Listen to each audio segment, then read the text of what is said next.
Hello, sunshines. Happy Tuesday. We are on for the police commission today. I know Audit is on her way down there. And then later I'm going to be live with Tilty to do a painting. Dun da da da. Hey, Antics. Hi, the battle. Are you logging in also? Yep. I will log in as we get going here. Yeah, they usually don't start till about at least 25 after. Hey, JB, good morning, good afternoon. It feels like I've been forever since I've been online. I've been so busy with work this past couple of weeks. I was so bummed because the bid was due today, and as of yesterday afternoon, they extended it. But that's okay. At least the bid's done. Just have to make any changes. I know I missed you guys too.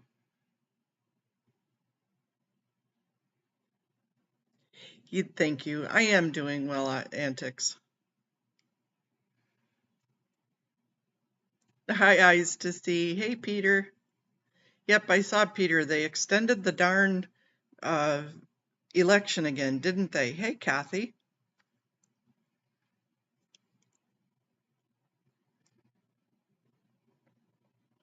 Yeah. Oh, I need to make sure and put this on. Blum, blum, blum, blum.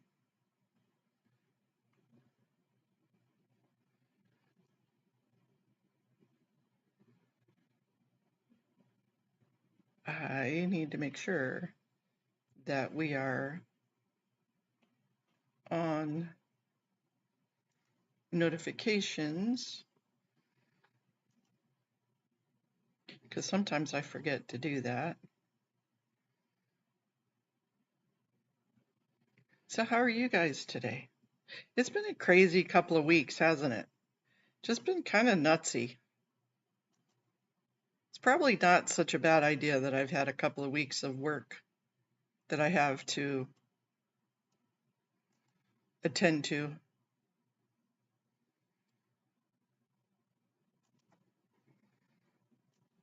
Let's turn that on.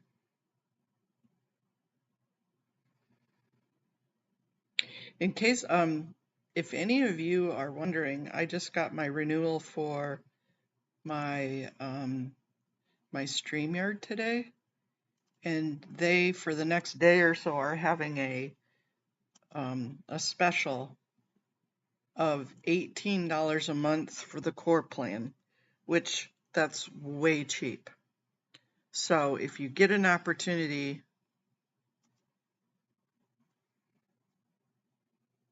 do go in. I mean, I don't get any credit for it, but it gives quite a discount. But you have to pay for the year. Hey, Miriam. Hi. Hey, Amy.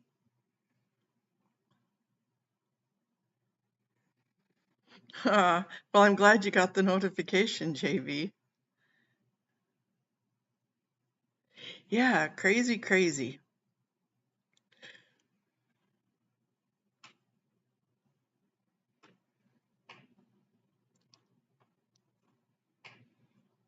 Yeah, I'll probably,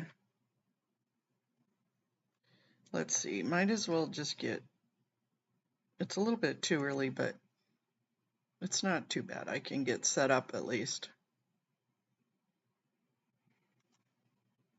Open link in new tab.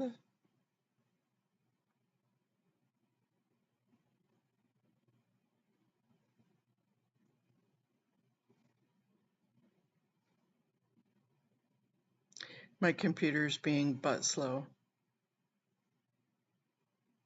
Really, come on. There we go. Join as an attendee. Cancel. Download now, join from browser, talking myself through it. That'll go on there. Oops.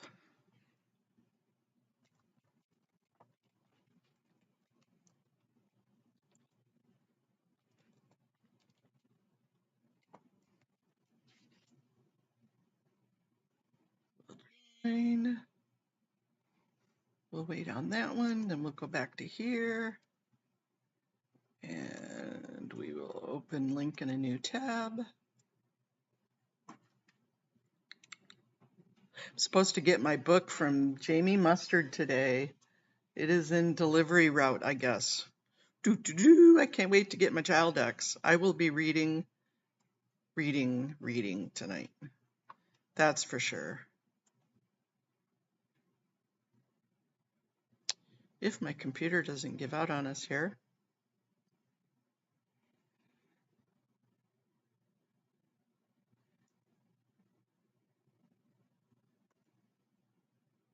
Okay, there's that.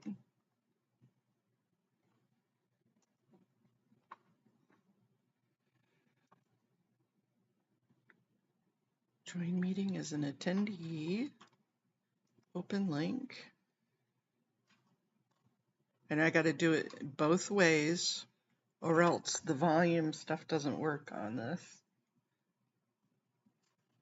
And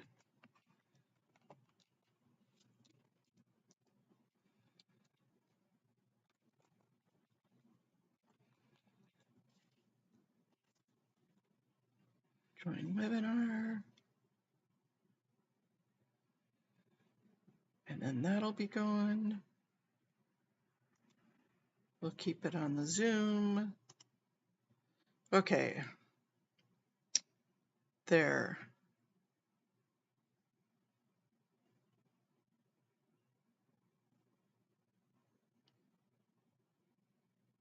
Oh, did I miss Laura? Hey, Laura. Yes, drive safe. You need to be there.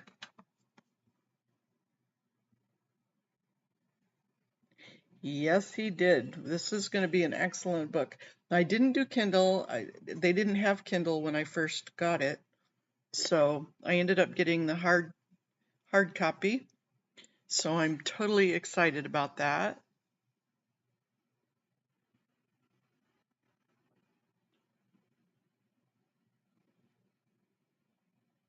Yeah, I agree. Lara, if you're still listening, yesterday was fan-frickin-tabulous.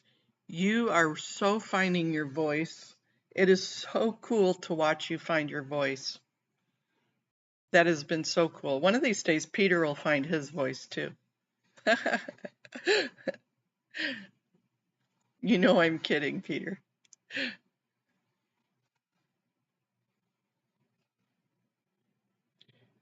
No, don't give Lara time. You can't give, Lara has Lara time. So you always have to give her 15 minutes ahead of time. So that way she's always late. I have so many friends like that.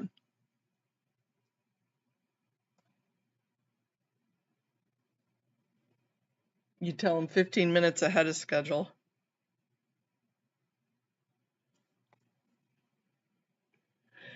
I know, hopefully they'll take more of us on Zoom today.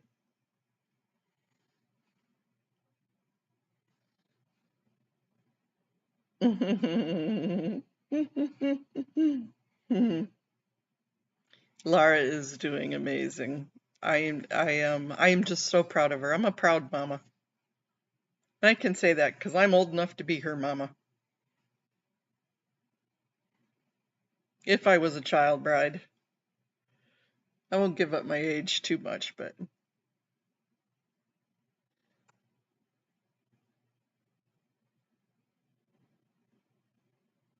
yep, I absolutely adored the way she. Hola, chica. I know, that would be nice. No pressure, Lara, no pressure. Just know that we're all rooting for you. That is for sure. They've been taking them. They just didn't for a little while there. They were like on hiatus from taking Zoom calls or whatever, or they were having technical difficulties. Right, Kathy? I know. If you were talking about the time stuff, Lara, I'm sorry.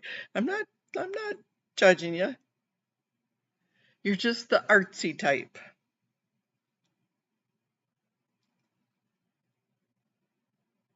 Most artsy type people are late. Attention to detail on time isn't usually one of their strong points.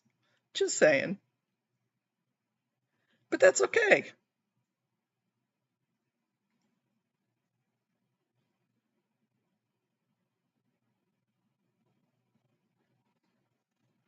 Artistic detail is your strong point. You know, I have a horrible time with detail, especially like in writing. I really could give a shit. I have to because of what I do for a living, but yep, texting, old people texting symbols is my friend. Hugs to you too, Lara.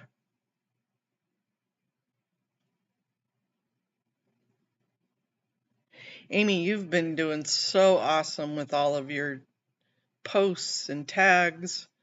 You've been just doing great. I don't know how you keep up with so much.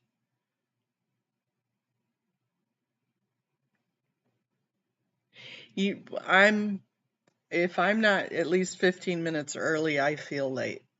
I absolutely hate being late. That is my biggest OCD anxiety is if I'm even a minute late, oh my gosh.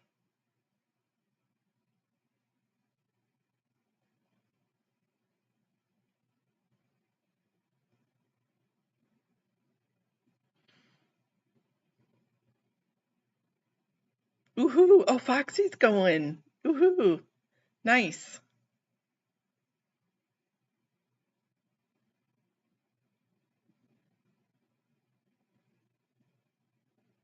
Yeah, Twitter's been kind of not really abundant lately. Of course, I don't follow Twitter anyways.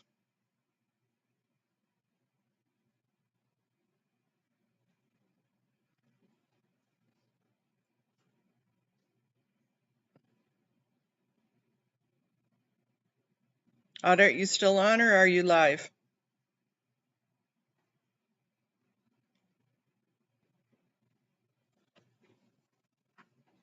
Yep, Foxy has time to tinkle on her way in.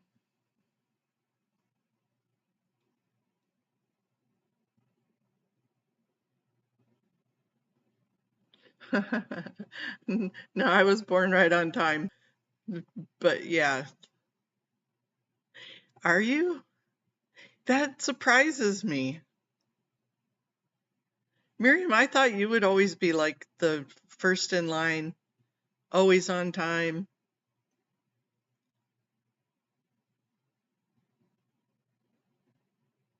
Oh, that's interesting. Huh. So is everybody else getting their book today too? Yeah, I'm going to be one tired girl in the morning.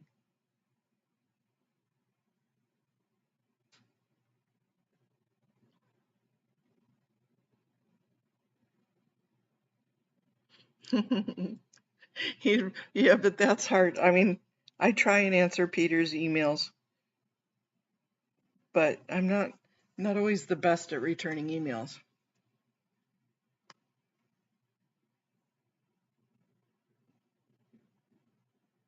Yep, you got to wait for him to start it though.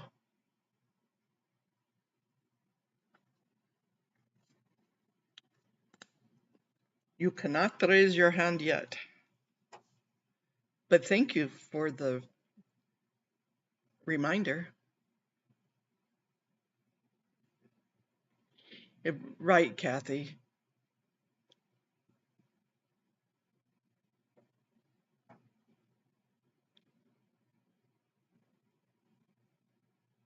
Oh, you got the Kindle? Did you get it already? Eyes to see?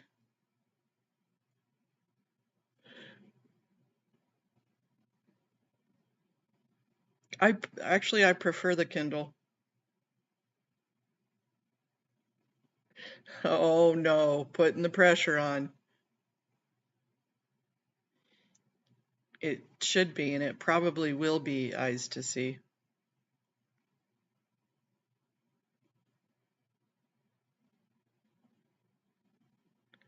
Ooh, did you get it today or did you get it yesterday? Was it an early delivery? So I guess Nora's going on at 2 my time to talk about it. And then and then at 4 my time, I'm going on with Tilty to do a painting, to do some painting stuff. And I've got a secret to tell. I'm going to tell a secret. So if you want to hear the secret, you got to come on at 4 o'clock.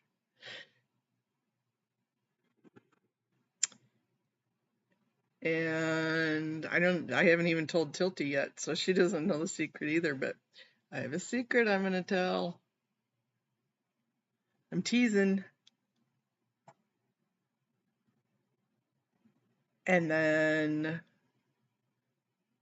hopefully Lara will go, "Hey, Professor Kakan. Hello."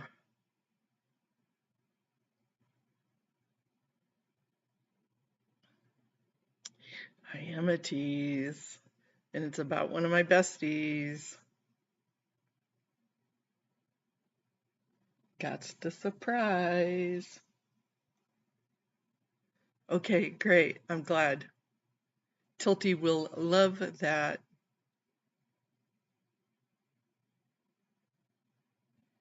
4 p.m. Eastern time, yes. I've got it to where she can do it on her page too, but I don't know if she will or not.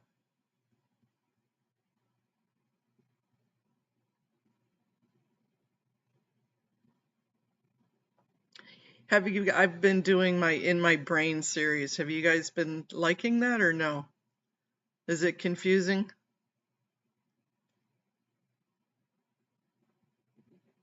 I've been kind of having fun with it.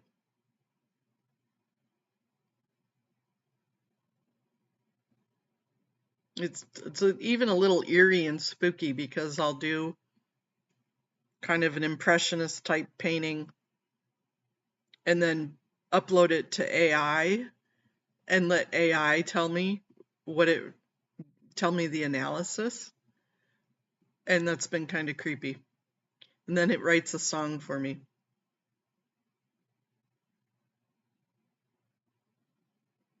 Aw, thank you, Haggis. Loves to you too, Haggis.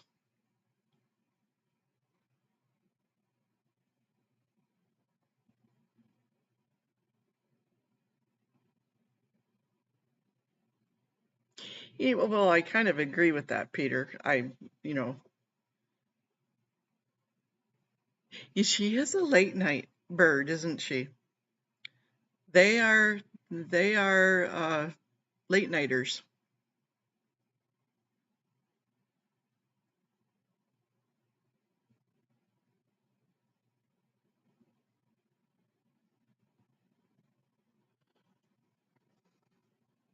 Is the one we're gonna.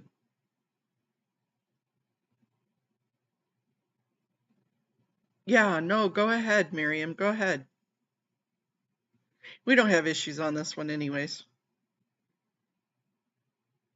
I'm not on. I'm not on my StreamYard, so I can't boot people, but we don't ever have an issue anyways.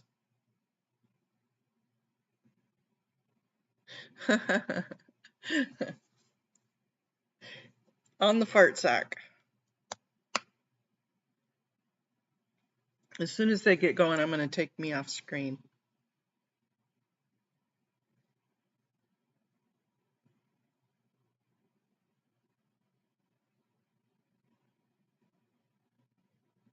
Is Lara live too, or is it just audit?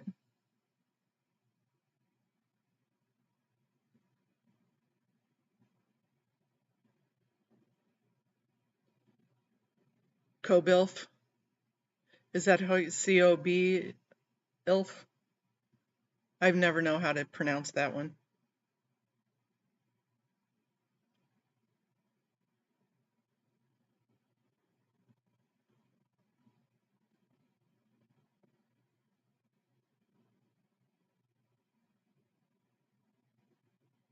Okay, Danke, darling.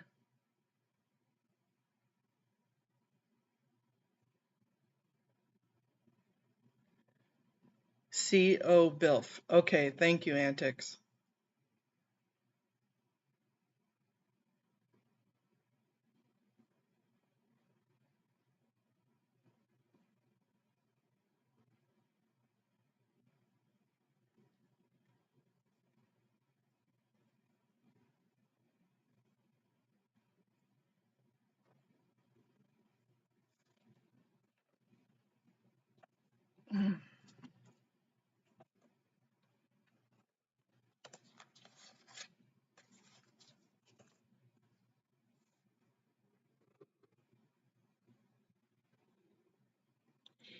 Is he? See, I don't think I even have watched. I've seen him on chats. Ah, thanks, Professor Kakan. I have not been streaming lately. I have been working my butt off. And I am so proud to say I got that stupid proposal done. But I got it done, and it looks good, and the numbers are all right. Now I gotta wait to turn it in because they extended the due date from today until first week in August. Darn them anyways.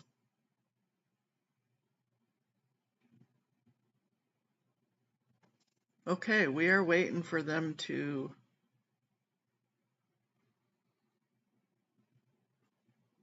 start the stream.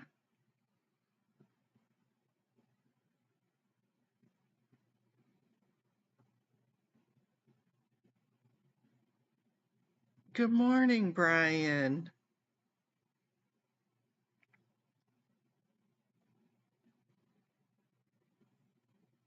How are you doing today, Brian? Did your new classes start?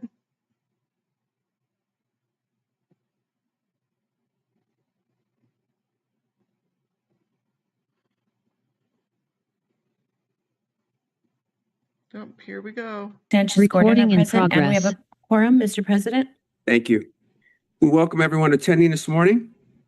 The Police Commission is committed to ensuring equal access to its meetings. It is requested that individuals who require the services of a translator contact the board secretary no later than the day preceding the meeting. Whenever possible, a translator will be provided. Sign language interpreters, assistive listening devices, or other auxiliary aids and/or services may be provided upon request. To ensure availability, you are advised to make your request at least 72 hours prior to the meeting you wish to attend. All public comment will be heard during item number 2 on the agenda. We'll dedicate a total of 45 minutes to public comment. Members of the public will have 1 minute per agenda item for a maximum of 2 minutes total. At the request of the speaker, will be given one additional minute for general public comment for a maximum of 3 minutes total. Members of the public, if you choose to participate in the public comment portion of the agenda, participate in this meeting in a number of ways outlined on the agenda. Members of the public who participate in public comment are reminded that any item on the agenda or a matter within the jurisdiction of the Board of Police Commissioners. Public comment is your opportunity to address the board. So you are free to express your opinion on matters before the board and to generally express when you disagree with other opinions expressed. However, directing your comments to other individuals who have spoken or attacking others who have expressed their opinion shall be deemed off topic and your public comment period will be concluded. Message for those attending a meeting in person. These meetings are regular meetings between the board, the department, and key stakeholders. Meetings of the Board of Police Commissioners are open to the public. The state's Ralph M. Brown Act affords the public the opportunity to be present at the meetings, hear the presentations and dialogue in real time, and provide feedback via the public comment period. During these meetings, there's a need for the board to carry out the public business expeditiously without delays or disruptions. Members of the audience shall not engage in any conduct which causes an actual disruption of the meeting. Those attending in person are reminded that disruptive behavior will be cause for removal. If you disrupt this meeting, you will be provided with only one warning to cease disruptive behavior. If you fail to cease such behavior, you will be removed from the meeting. All attendees must be seated. Failure to follow this rule will result in a warning and/or removal from the meeting. With that, we will move on to item number 1, the report of the Chief of Police. Chief McDonald. Morning, President Suthers, Vice President Shields, Commissioners, Inspector General Barragan, City Attorney De La Guerra, and Mr. Sibley. Today, I'll be covering key events from the last 2 weeks, share our latest crime trends, and provide an update on our staffing levels. First, I want to take a moment to express my deepest condolences for the loss of 3 Los Angeles County Sheriff's detectives, Joshua Kelly Eklund, Victor Lemus, and William Osborne. These are dedicated public servants who tragically lost their lives while working to render safe a piece of military ordnance they had recovered the night before. This is an unimaginable loss, and our hearts go out to their families, their colleagues, and the entire LA County Sheriff's Department.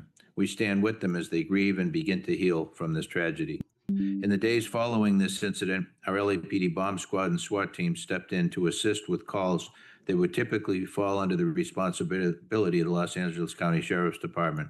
It was a way for us to help carry the load while their personnel focused on honoring their fallen and supporting one another through an incredibly difficult time. As of Friday, LASD SWAT has resumed normal operations and is once again handling their own calls. Their bomb squad, however, has not fully resumed service, so our LAPD bomb squad has continued to respond as needed for support. On July 24th, we held funeral services for Sergeant Sho Deng. It was a tough day for both his family and the department. I want to thank everyone who came out to support his family and stand alongside them. Your presence meant a great deal and was a powerful reminder of the impact Sergeant Deng had on the people around him and on our department. Sergeant Deng was well respected, well liked, and deeply committed to his work. He made a meaningful difference throughout his career. His smile and his caring nature will be truly missed. On July 20th, at approximately 7:45 p.m., Devonshire Patrol Division uniformed officers responded to a radio call of an ADW suspect armed with a firearm in the 20,000 block of Prairie Street.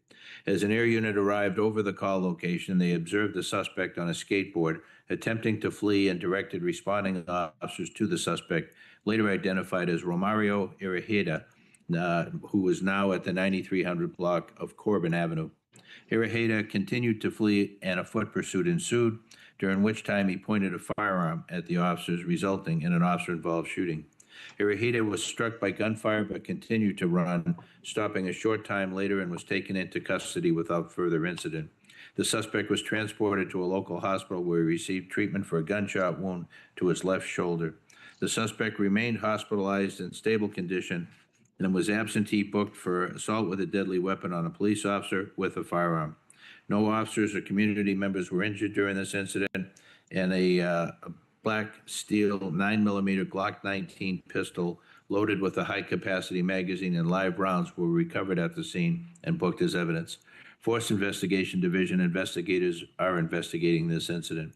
Year to date, we've had 26 officer-involved shootings compared to 18 at this time last year. There's a story that has been in the media for the last week or so in particular. I want to address recent concerns regarding ongoing disturbances at a residence located at 4777 White Oak Ave in West Valley area. This location has been the subject of numerous complaints from community members going back to 2021, primarily due to repeated loud and disruptive parties. In response, the department designated the address as a special location within our computer-aided dispatch system. This designation ensures responding officers and, importantly, a supervisor receive immediate notice of the location's history and relevant municipal codes applicable for enforcement. Over the past 4 years, our West Valley officers, led by the assigned senior lead officer, have maintained consistent enforcement efforts. These efforts have included multiple in-person warnings, the issuance of administrative citation enforcement citations, and formal letters from the city attorney's office. Each time enforcement action was taken, the disturbance temporarily ceased, only to resume weeks or months later. Most recently, After another party was shut down on July 26th, an additional ACE citation was issued, and the matter was referred back to the city attorney. This was the fourth citation issued over the 4-year period. We're now working in coordination with the prosecuting city attorney's office to file misdemeanor charges for disturbing the peace and elevate placing restrictions on the property, including the potential for abatement. If those restrictions are imposed and violated, the occupant may be subject to arrest. To further strengthen our response, Operations Valley Bureau is updating the special location protocol so that any call for service at this address will now be dispatched as a Code 2 priority, ensuring a faster response. Additionally, this coming weekend, West Valley will deploy a dedicated party car to proactively monitor and respond to party-related calls, not only at this location, but throughout the area. Officers have also been instructed to issue misdemeanor release from custody citations should violations continue. While these types of situations are complex and often prolonged due to legal procedures, we will continue to take actions within the full scope of our authority. We've also had a burglary series in Encino, which has gotten quite a bit of media attention. Our department is aware of a series of burglaries that occurred in the Encino area between July 13th and July 21st. During that time, we responded to multiple incidents, some involving suspects entering homes while residents were present, as well as a double homicide that resulted from one such burglary. We've identified a clear pattern: organized crews targeting both residential and commercial properties. These suspects are gaining access by climbing onto rooftops, entering through unlocked windows, or simply walking in through side doors. In several cases, residents were home at the time and understandably feared for their safety. In one incident, a homeowner discharged a warning shot. In another, a resident confronted the suspects and shot one of them, striking a juvenile suspect who later was linked to the crime. That juvenile received a non-detained petition for burglary, and efforts are ongoing to locate other suspects who were involved in the incidents. We're also aware of media attention surrounding an incident involving a public figure. While that has naturally drawn headlines, I want to make it absolutely clear: all victims in these crimes deserve and are receiving our full attention. In response, we've deployed additional resources to the area, both uniformed and undercover.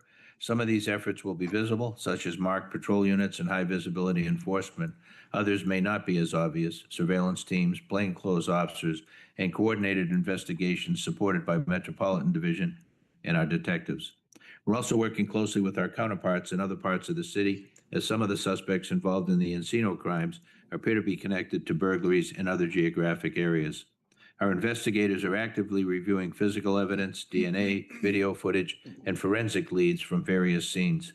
We're using every tool at our disposal to identify and apprehend those responsible. This is a top priority for us, and we understand how unsettling it is when these types of crimes occur, especially in broad daylight or while families are at home. Our goal is to restore a sense of security and safety to our community. On July 26th, officers from Metropolitan B Platoon, working closely with North Hollywood detectives, made 2 key arrests involving a South American burglary crew that's been targeting homes across the San Fernando Valley. This crew has been under investigation for several residential burglaries in the North Hollywood area. Officers noted that a Ford Explorer that was associated with this crew was in a residential area of Encino, and based on its behavior, believed the suspects were either casing homes or actively committing a burglary. As officers were deploying to the location, undercover officers observed 2 suspects running from a residence and entering a vehicle, while a home alarm could be heard going off nearby. Surveillance units followed the suspects while patrol confirmed a residential burglary had occurred. To minimize risk, officers waited until the suspects stopped before making their move. The vehicle eventually stopped in Van Nuys, but before officers could intercept it, the suspects jumped into a black BMW and fled, discarding stolen property as they drove. Air support tracked the suspects while ground units recovered most of the stolen items. The vehicle was ultimately stopped near Haskell and Satakoy, where suspects fled on foot. Officers quickly set up a perimeter, and with the assistance of Van Nuys Patrol and Metro K-9, both suspects were located hiding nearby and taken into custody without incident. Both suspects were booked for residential burglary. Detectives are continuing their investigation to identify any additional individuals involved and determine the full extent of the crew's activity across the region. On July 21st, our major theft task force detectives made a follow-up arrest tied to a South American theft crew that's been responsible for a number of burglaries across the city and surrounding areas. Detectives took a female suspect into custody in Devonshire area. She had been renting a storage unit in North Hollywood for the crew to stash stolen property. Earlier this year, we arrested 3 members of that same crew and served a search warrant on the storage unit, where we recovered nearly 400 pieces of jewelry, burglary tools, including a blowtorch, Wi-Fi jammers, fake IDs, and an unregistered firearm. Photos of the stolen jewelry were circulated by our Technical Investigation Division, and 2 victims were able to identify some of their stolen property. Excuse me. The suspect has now been charged with 2 counts of receiving stolen property. For the most recent 4-week period, June 29th through July 26th, we've seen a 6.3% decrease in combined violent and property crimes compared to the previous 4 weeks. Violent crimes are down 4.4%, and property crimes are down nearly 7%. Year-to-date homicides are down 26.4%. Victims shot show an 8.5% reduction. Aggravated assaults dropped 9.3%. Robberies citywide are up 6.8% over the past 4 weeks. We're seeing increases in both strong arm robberies, which are up nearly 14%, and firearms involved robberies, which are up 8%. One area that stands out is Van Nuys, which has experienced the most significant increase. After reviewing the circumstances, we identified a specific patterns of Estes-type robberies. These are thefts that escalate into robberies during shoplifting incidents, typically when force or resistance is involved. In this case, the spike has been concentrated around a commercial strip mall, specifically involving Sephora and Target. We're actively addressing the issue by working closely with store security teams and have increased patrols in the area. In addition, our senior lead officers are engaging with store management to review the environmental layout of the location and explore crime prevention strategies through environmental design. This includes looking at things like visibility, access points, and deterrent measures to help reduce opportunities for theft and violence. With regard to burglaries, we saw a 2.8% increase in burglaries citywide over the past 4 weeks. Residential burglaries rose 6%, which was 40 additional crimes. The most significant increase was in North Hollywood, which reported 19 more residential burglaries than the previous period. We're currently reviewing the arrests I mentioned earlier related to the South American burglary crew to determine how many of those incidents may be connected to this spike. Non-residential burglaries also increased by 9% or 27 more crimes. At this point, we have not identified a specific pattern, but we have seen some repeat victimization at storage unit facilities, which we are continuing to monitor closely. Motor vehicle thefts are down slightly, just under 2%. And our personnel strength, sworn personnel as of June 14th was 8,725. Civilian professional staffing is at 2,618, and we currently have 351 reserve officers. That concludes my report to the commission this morning, Mr. President. Thank you, Chief, and thank you for bringing some attention to the hot prowls that are happening in Encino, and of course, as they're happening in the daytime, that's particularly disturbing. And so I want to make sure that the public is educated and made more aware of what they should and should not be doing when those things do happen, particularly since it seems that these people are becoming more brazen with regards to who they're targeting. Thank you. I'm going to defer to my fellow commissioners. I'll start with Vice President Shields. Thank you, Chief, for the report. I'm so sorry that I was not able to attend the memorial service for Sergeant Dang. If I was in town and in state, I would have absolutely been there. And it's, any loss of life is tragic, but particularly when there are losses of life in the line of duty. And now we've had not only Sergeant Dang, but then the 3 deputies with the Sheriff's Department and most recently with the NYPD. My condolences to all of them. It's particularly devastating to the departments who have to suffer those and really highlights the risks of those on the job. And, many thanks to those who continue to wear the badge honorably. And particular thanks to the LAPD bomb squad and SWAT team that immediately went in to help the sheriffs. And again, just didn't hesitate to continue to put themselves in that same danger. And thank you for highlighting the fact that the burglaries that are happening is a top priority of the department, because, putting aside statistics, that this is the place where people feel the most vulnerable and feel like crime is, up when it's impacting them and their neighbors. And I'm glad to hear that there were a couple of key arrests for the areas in Encino and North Hollywood that have been targeted more recently, some of these by organized crews and others.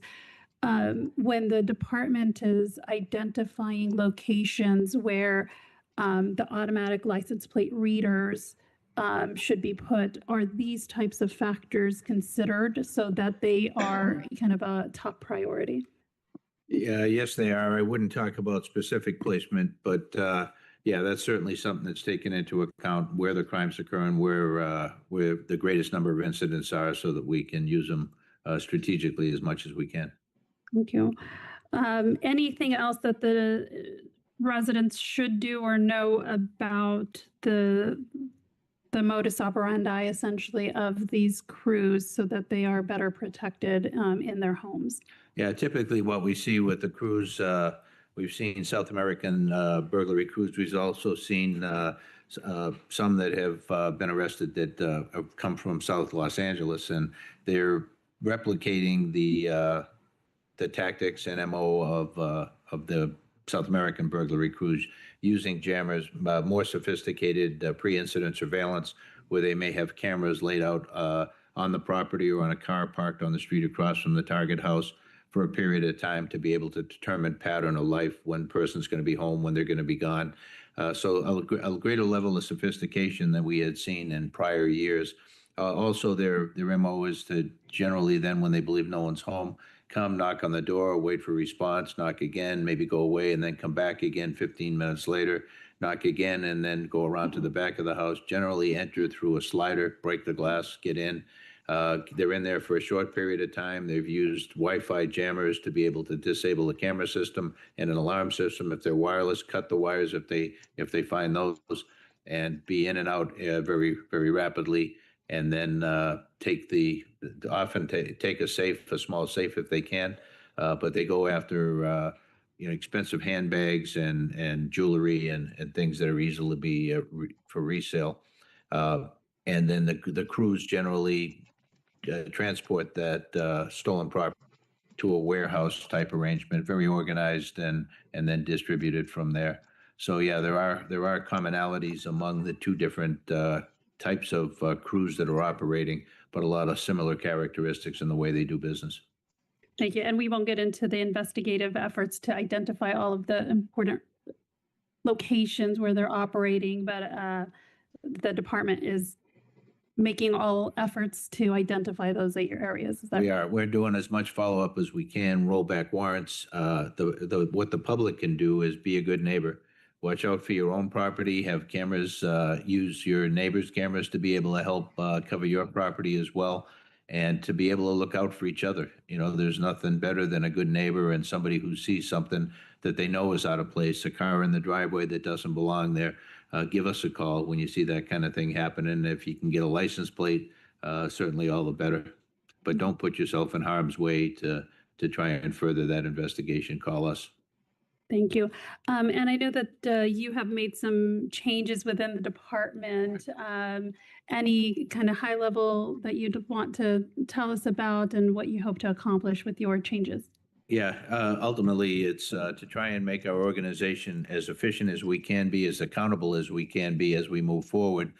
Given the limited staffing we have to be very judicious about how we deploy our personnel resources, in an eye toward being as effective as we can. We've had a good year in driving crime down, but also to be able to look out for the future, get the training in order that we need to for the upcoming major events, the World Cup and the Olympics and Paralympic Games, and to be able also then to, through our major events group, to be able to coordinate what needs to be done in a more focused fashion to be able to enable us to be where we need to be at according to timeline for training, for preparation, for liaison with other organizations, and to be able to track that in a way where we're comfortable that we are where we need to be at any given time. Sure. Thank you. Commissioner Sanchez-Gordon. Good morning, Commissioner.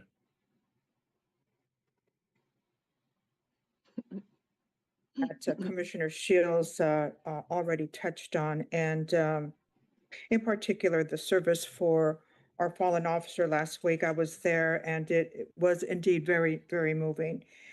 I want to just focus briefly on the increase of burglaries throughout our city, and indeed, they are very unsettling. And you did state, and I'm happy to hear this, that you intend to give, and you do give full attention to of the department to all victims that are throughout the city of LA, Right. not just in those areas that are unfortunately undergoing continued criminal activity. But throughout the city, I would want our citizens of the city to know that LAPD is also focusing on them and giving them the same type of attention Sure. if they are in fact victims of a home burglary. I also want to congratulate all those officers that received a promotion. Thank you. I congratulate all of them, and I look forward to working with them as they continue to improve the conditions and protect our city. Thank you, Chief. Thank you, Commissioner. Thank you. Chief, I did have one question and a comment. Is there any additional information on the bike crews or the street takeovers that have been happening throughout the city, particularly those street takeovers that have resulted in burglaries of AutoZone retail stores afterward? Yeah, we have a task force that's dealing specifically with that problem. I can get back to you on where they are. There have been some arrests made, some citation issued, and working also closely with other agencies in the region who are also experiencing the same type of activity, probably from many of the same individuals involved. So we're working that as aggressively as we can with the resources available. Thank you. Thank you. And I'd like to follow up on the comments of my fellow commissioners regarding the recent promotions and the reorganization in the department. Particularly, you moved the Community Safety Partnership Bureau into the operations with the other 4 bureaus. Thank you for that. Sure. And I'd like to commend you and the department. We were just notified that the Community Safety Partnership Bureau is going to receive the 2025 International Association Chiefs of Police Leadership and Community Policing Award. Yeah. And they'll be receiving that award in October at the Denver Convention. So congratulations. Thank you, Mr. President. Very proud of the team. When you look at the stats for the areas that they're deployed, where we had in past years, a lot of homicides, a lot of shootings, that is down dramatically from where it was. So you can't argue the impact they've had in a very positive way on some of our more challenged communities throughout the city. And I'm very happy to see that being recognized internationally now. So yeah, very proud of them. Thank you. Thanks. We'll now move on to agenda item number 2, public comment. Madam Secretary, please announce the first speaker. Andrew Graebner.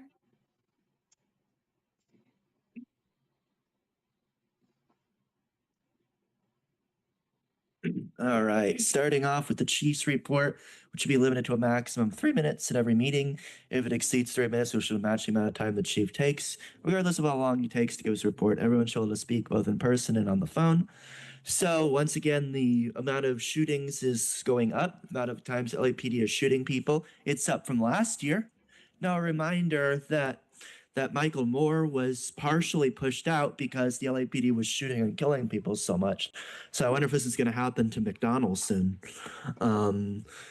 We've got, and there's always, part of why this report goes so long is because there's so much time spent during this report giving all this propaganda, unnecessary fluff that is not necessary to know what's going on in the department. It's basically just trying to make yourselves look better so you can get some good sound bites and, try to distract from what the LAPD is actually doing. Okay, we have the consent agenda. We have more money for training, which is not gonna help anything. Never does. We have a collaborative response grant. Collaborating with who? That's an interesting question. Is it collaborating with ICE? Because you keep doing that, even though you keep lying and claiming that you aren't. We have a grant from the CHP related to the tax on cannabis. We shouldn't be giving the cannabis tax towards the police. We should be giving it towards things that actually help the community and keep people safe. We have equipment from for the metro and training divisions. Fuck that. We have $2,500 for a holiday party. No. 50, 34, I've had 40 for volunteer uniforms. No. $19,000 for a holiday party. No. No one all these holiday parties. Fuck the cadet program. It's where you indoctrinate teenagers while sexually assaulting them. And we've got the regular agenda item, the Medal of Valor. Fuck that. Okay.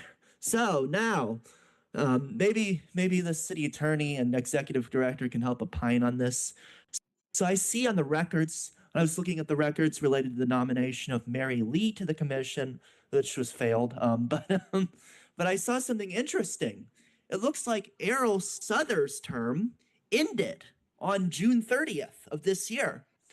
So, and he has, as of yet, according to the website, he has not been renominated by the mayor. He has not been reconfirmed by city council. So should he be sitting on this commission right now? Because he hasn't been reconfirmed by city council. Thank you. Georgina McPhee on Zoom. Can you hear me? Hi, yes. What items would you like to speak on? All items, please. Okay, 3 minutes. First, I'd like to say my condolences go out to everyone in regards to Sergeant Dang. That's a terrible tragedy, and no one should have to suffer the loss of such a valiant victor in our community. So I'd like to say that first of all, because it's important. Also, I'd like to point out that I've been calling in consistently since April 6th. How many months is that? 4 months to get a call in. So when you limit our time and you cut people's time short, you're limiting our voice. And it took me 4 months to get my voice. So now I've just wasted a good 30 seconds of my 3 minutes to tell you that. But what I'm calling about is that I'm questioning what entanglements the LAPD has with Scientology. Why is Scientology exempt from due diligence? Why are they giving preferential treatment? Just over a year ago, a person being held at the Big Blue building on LRH Way in desperation wrote "help" in the window in tape, begging for help. LAPD was called immediately. What did they do? They came out and talked to their security guard, AKA the captor.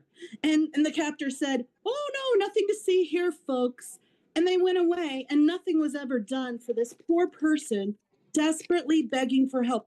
What kind of situation do you have to be in that your only avenue of escape is to write "help" in tape in the window? These are people that are held under 24-hour guard. Their street is constantly closed off. So even if they manage to get out a window or out a door, they're immediately captured because there are video cameras everywhere and people and security everywhere. That security is not to keep people out. That security is to keep people imprisoned, keep people in. I know for a fact Scientology is a destructive human trafficking cult, and yet when its members beg us for help, they just get brushed off and ignored. That needs to be followed up on. That there's a person in there trying to escape, begging for help, and they're just getting completely ignored. It's ridiculous. Why is Scientology exempt from due diligence? Why are they safe appointed. You have to ask yourself that. What's this connection to LAPD and Scientology? It needs to be investigated. This person's cry for help needs to get investigated. These people are vulnerable and they need us, and we're just ignoring them. Please do better. Please. Thank you. I yield back my time. Next, we have Marvin Lowry.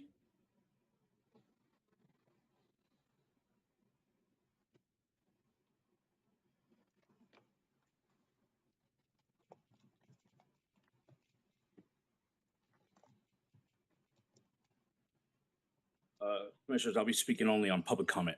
So, okay. Ask for 3 minutes, bro. Bro, ask for 3 minutes. Ask for 3. I actually only need one, but I do appreciate the suggestion. This is exclusively an excerpt from Lowry versus City of Los Angeles, 2023, 23 STCV 26504. Plaintiff Marvin Lewis Lowry Jr. is a 40-year-old native Californian. I've lived in Los Angeles County for the majority of my life. First Burbank, then Glendale, now the general West Side area, always west of Highland. I graduated high school from John Burroughs High School in 2001. I'm single and childless. Thank you, Commissioners. Thank you. Next, we have George on Zoom. All items, please. Okay, 3 minutes. Thank you. First, I want to send my prayers and condolences to those who died in the incident with LASD and in yesterday's horrific attack.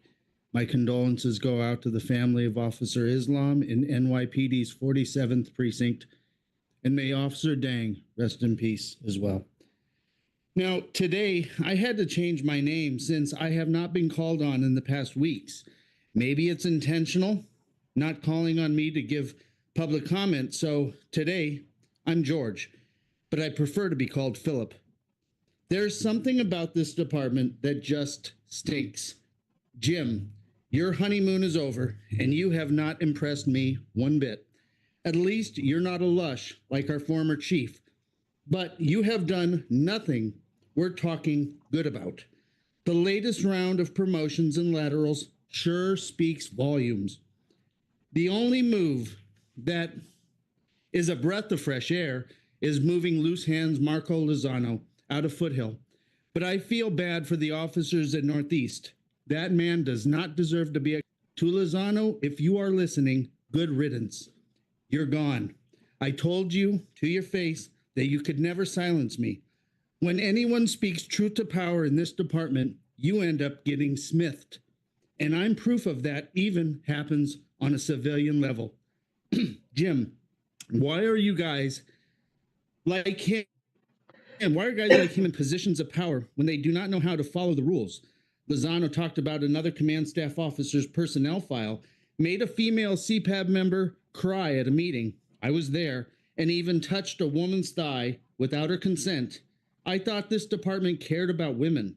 You promoted him to deputy chief. You promoted deputy chief to Hurtado. What in the world were you thinking there? This man met a woman at the LAPD Wives Club and proceeded to see her again and again. Her husband worked at Valley Traffic. Hurtado, of course. He is a part of the same bad culture of officers like Al Labrada, also known as Air Brada, for stalking a woman. Hurtado perjured himself to overturn a BLM motion. I may not agree with BLM's politics, but fair is fair, and what Hurtado did was wrong. This man has no moral compass, and you promoted him. What a disgrace. There's more I want to talk about here about Hurtado, but I only get 3 minutes. Jim, do something instead of letting this department down and letting the people of Los Angeles down. Stop being Mayor Bass's puppet. Bring back the blue line flag. Bring back pretext stops. I also stand with anybody talking on Scientology. Audit LA is on topic. God. Next, we have Margarita Carranza.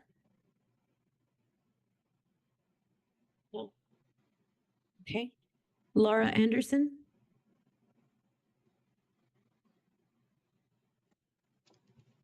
Hi, guys. I'm back. I was a child born and raised in Scientology. So for the record, everybody knows my mission here is to expose the crimes of Scientology. I do appreciate everybody else that comes with their stories. I very much understand there's a lot going on, and there always will be a lot going on in LA in terms of crime and all of that. But right now I'm addressing Scientology. Jim, Raja, if any of you can help me get somebody in Northeast Division, Police Division, that will actually be a safe person, a police officer, for somebody that I could meet with and know, okay, this person is okay for an ex-Scientologist trying to leave or run away.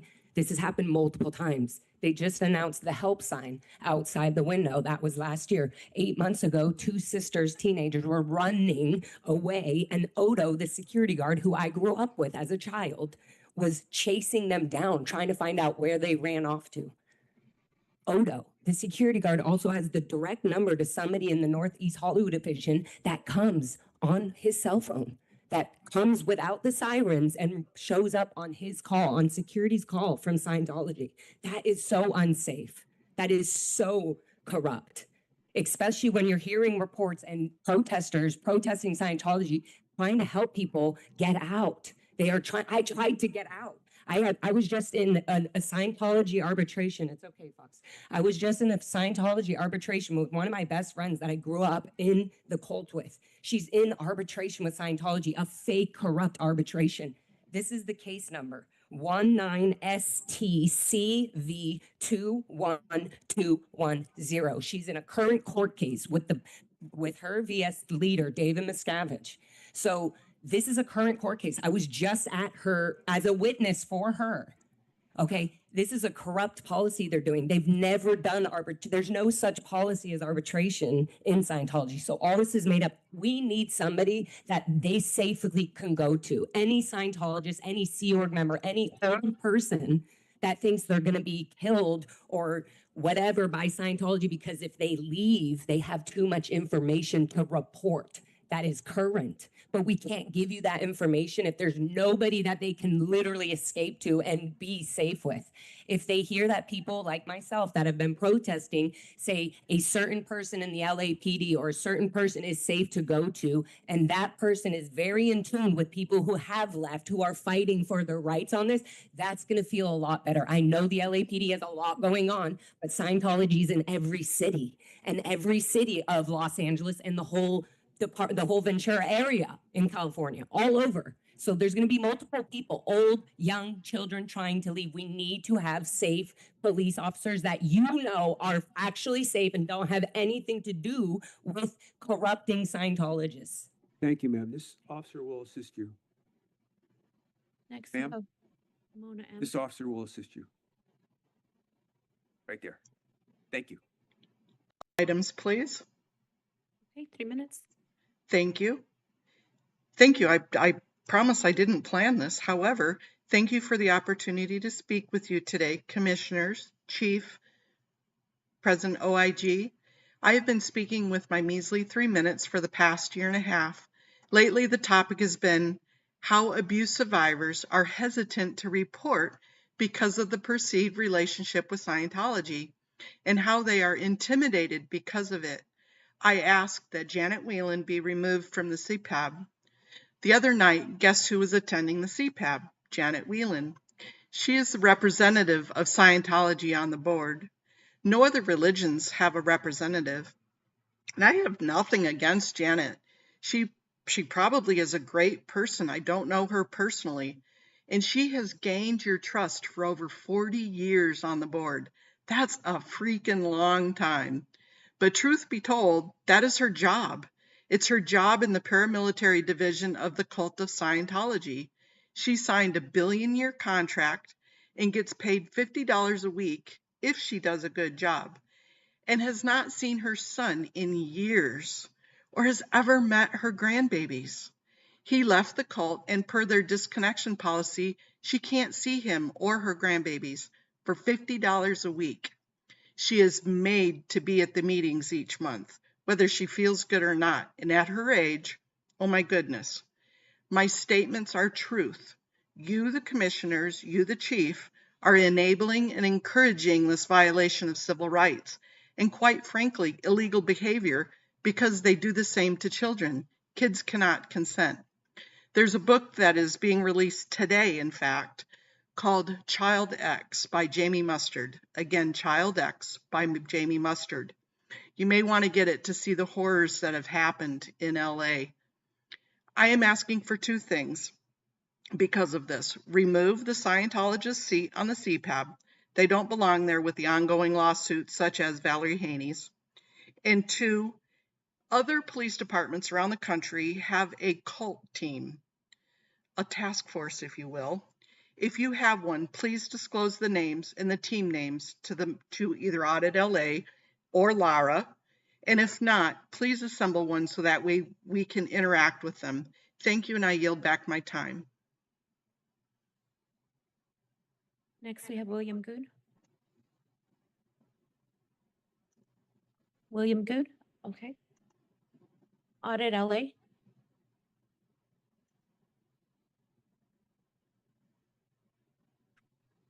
Ma'am, hold on, we'll get you a mic.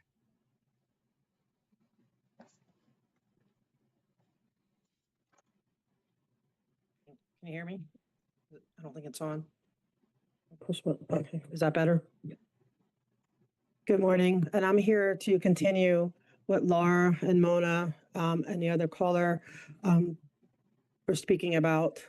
We have to make a safe environment for victims. I don't think LAPD is fully aware. They've been in partnership in a sense because of the CPABs and all the safe pointing things that Scientology does. They give you awards. They just awarded the fire department recently. And so they have all these, we do graffiti, we do this and that. So they seem like great partners for a police department, but they're not. That's just a front. They're hiding a lot of crimes. A tremendous amount of crimes and abuses, and they warehouse, seniors, and there's so much going on there that the victims are coming out, but they're coming out on YouTube. They're coming out writing books like the one that's being released today, A Child X by Jamie Mustard. Please read it. I can't wait. I'm looking forward to reading it. But they're whether they're not going to the police. Okay, and so no victim, no crime, right? That's the premise. So if we don't create a safe environment for victims, where they feel they can only go to YouTube, they can only write a book, they can only go elsewhere, but they can't come here. It took me a long time to get Laura to feel safe enough to come here. By seeing me consistently coming, she's coming and she's getting her voice. And I hope she's finally able to be heard. And Sarah, it wasn't by accident I bumped into you before you even became chief, because there's so many victims that need help, but they don't feel safe. And I love Mona's idea about, if there is and Laura's a safe officer or a unit that can help, because they need to come forward. And I'm asking you to not only to remove them from CPAB, but to please not allow LAPD to be any part of their whether it's their Christmas programs or their National Night Out, which is going to be August 4th. I know they're inviting you guys to be there. I am begging you. You cannot appear as, neutral if your officers are attending their events. Thankfully, the OIG, I believe it was, stopped, or LAPD did stop having their officers do the extra overtime work at Scientology events. That's a great start, but it's got to go further. You have got to disconnect until there's too many lawsuits at this point, and many more are coming because they are getting lawyers. But what they need is police reports. They need to be able to call you and talk to you, and to be able to take next steps and see what can help. Investigations need to be happening. But you can't say, oh, we're going to investigate, or yes, we're here for you, we're a safe place, and you're showing up at their National Night Out. I am begging you to not have anything to do with their National Night Out. Thank you. Thank you. Next, we have Jill on Zoom. Thank you for taking my call. You all need a copy of Child X. Imagine you sending your baby to a nursery in Los Angeles from birth to be sitting in its bassinet crying and neglected because they only have 7-year-olds taking care of the babies. How can you do that? How can you have let that go under your nose? How can you let babies have failure to thrive sitting in poop all week, never being held or comforted? How do you allow a help sign to be ignored? Don't you have exigent circumstances that you go in and you look at things? They did that with the person in Waterbury, Connecticut that was held captive for 20 years and he had to set fire. Is that what it's going to take for you guys to go in and look at Scientology?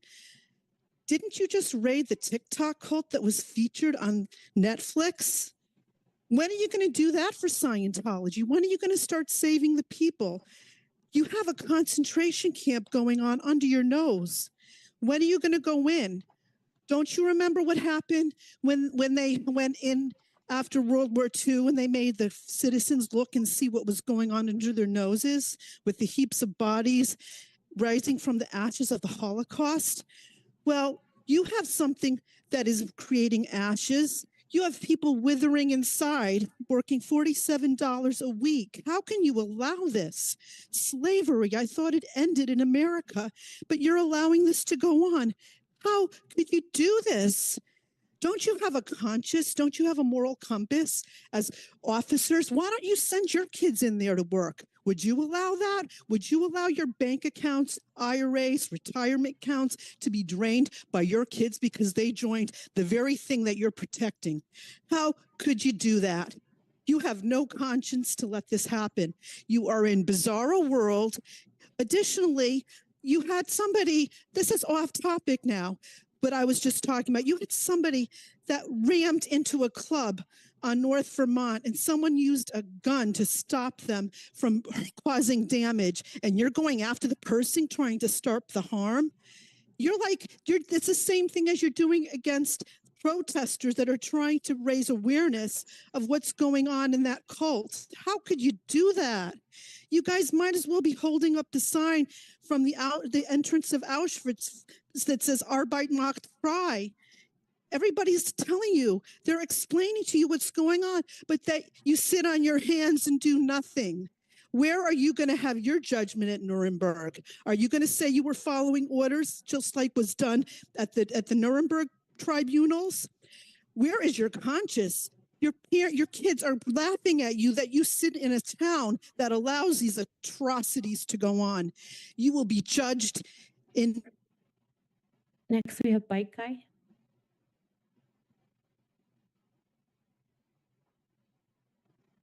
Morning, Commissioner in Chief. I have a problem. I need an what do they call it? FOIA? He wants me to help him. Go ahead. You talk for me. You know what. No, he needs to, he was a victim. I'm not going to get too much into details, but he wants to get a copy of his records because somehow the case went awry and he never received any justice. And there's question as to what happened. Like the prosecutor said that the police fouled up. The police said that, I don't know, that something else fouled up. And so he just wants to be able to go through his record of the investigation to see if that's possible, because they were not able to release that to him, just so we could see where, because if it was at the prosecutorial level where they messed up, then he would like to see what he can do to pursue justice, because he's never received justice. This victimization happened in 2016. It's been a long journey for him. So I don't know if that's possible, but that's what he's asking for. Thank you, sir. There's an officer in the rear that will speak to you right now and assist you. You're welcome. Next, we have Glenn. Good morning. Can you hear me? Good morning. Yes. What items would you like to speak on? All items, please. Okay, 3 minutes. On July 1st, I raised concerns about an ICE incident in Playa Vista where LAPD appeared to arrive at the exact moment as ICE. I was pulled aside by Deputy John Gearhart, and Captain Robles of the Pacific Division followed up. I found her explanation plausible, and I accepted in good faith, even as patterns citywide make it hard to believe every one of these is just coincidence, and I appreciate their professionalism. 2 weeks ago, I came back to report that, but never got to speak. I'm even more disappointed that neither then nor today have any of you acknowledged the LA Times investigation into the June 8th protest. The video showed 2 civilians, Mr. Tessacotl shot in the face and Kelsey McMurtry shot in the head, and then trampled by a police horse who posed no immediate threat when they were attacked. These actions violated LAPD policy on the use of force, especially the ban on aiming less lethal rounds at the head or using them to disperse crowds. Also want to address the July 11th federal court ruling that issued a restraining order against this police department after a documented assault on Australian journalist Lauren Tomasai and at least 34 other members of the press. The order prohibits officers from interfering, let alone shooting journalists, even within cleared protest zones. It's the First Amendment. How can the LAPD not understand the one law most people actually do know yet again? So I ask plainly, are officers Gamage and Officer Corona clearly identified in that video, or the officer accused of shooting Lauren Tomasai on administrative duty while under investigation? It's a basic due process neutral measure within your rights, and the commission should and publicly confirm today. I also ask, why are you expanding the surveillance state and expenditures with even more license plate scanners, violating the privacy of tens of thousands of innocent citizens? Why does it still appear that calls to 911 around ICE kidnappings only seem to have LAPD there to act as security guards for ICE rather than protectors of its citizens and First Amendment rights? Still don't know why tear gas was deployed on June 8th before an unlawful assembly order was declared. Yet, why is a department with one of the most controversial national reputations in one of the most progressive cities on earth still even using tear gas banned in war rather than leading a transition away from militarized tactics? It may be quiet now, but we are still watching. You could be setting the national model for transparency, free speech protection, and true de-escalation for both the safety of officers and the public. Instead, it looks like more silence and surveillance. That's not leadership. That's avoidance. Community policing awards aside, this community deserves better. And lastly, I believe this commission is violating the Brown Act, Section 54954.3. Reasonable time limits are allowed, but a blanket 45-minute cap when dozens are trying to speak and when one interest group continually takes disproportionate time is not reasonable. Not now. We are in a moment of intense public scrutiny, protests, and visible public concern around LAPD actions. It is not business as usual. Capping speech when public is demanding accountability is not just bad optics, it's unlawful and undermines trust. Canceling meetings repeatedly on top of that only adds to the damage. I'm asking you on the record to provide flexibility on the cap as Jonathan Foster.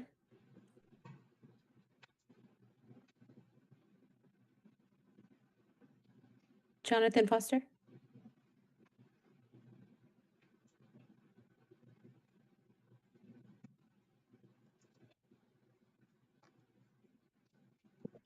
Hello, Jonathan Foster. I wanted to start with,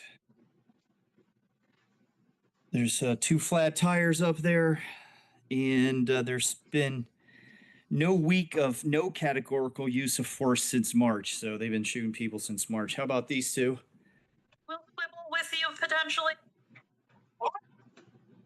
So when I said that, leave, that was the last meeting. And I wanted to say something about that. You know, if I yell, scream, leave, I don't think Jim sits there and goes, oh, you know, that Jonathan guy, he's really upset. I should take off. He doesn't, the commission doesn't go, oh, Miss Jonathan was upset, so I should take off. You know, that doesn't happen.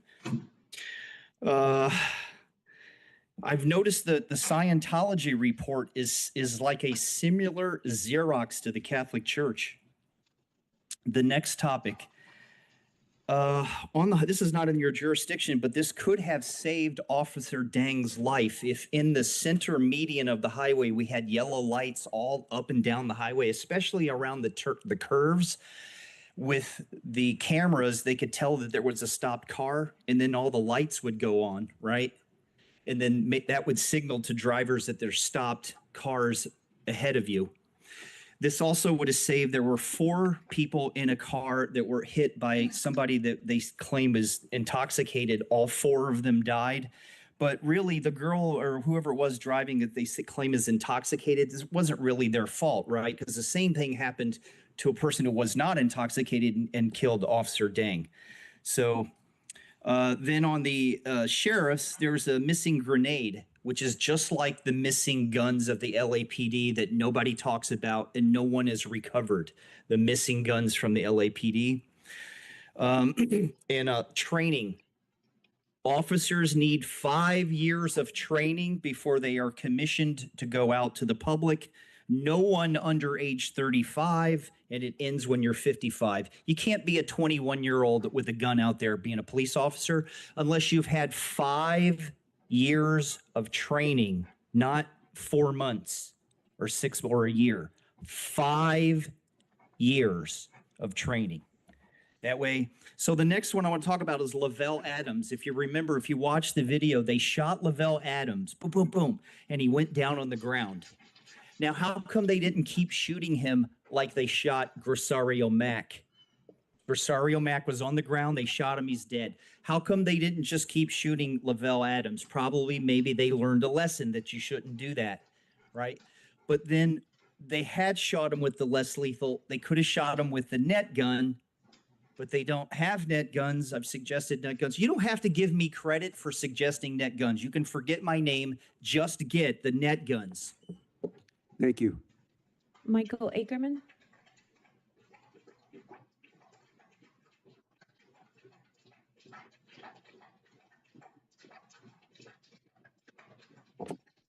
I would like each of you to personally issue public statements asking the governor to send criminal investigators from the National Guard to look into police misconduct here and elsewhere.